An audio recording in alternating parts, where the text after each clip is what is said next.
Guys, and welcome back to my channel. So in this video I will tell you about the basics of the Notion app, that how you can use it. This is the getting started video on Notion app. So first of all, when you open up the app will look like this.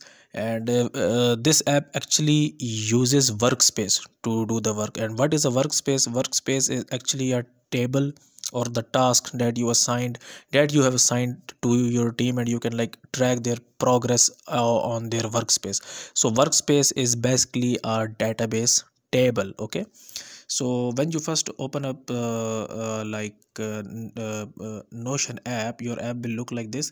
And we have this getting started on mobile workspace here. So if you want to learn about that, how you can use this application on phone, you can just click on this one here, and then it is the short tutorial like how to use this application on phone.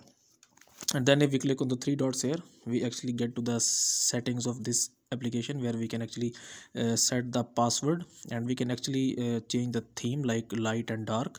And if we click on this first workspace here, and then we click on three dots here, we can actually join or create new workspaces from here. Okay, so this is the basic how to getting started video on Notion. So if you like this video, kindly like this video and subscribe to my channel, and I will see you in the next video.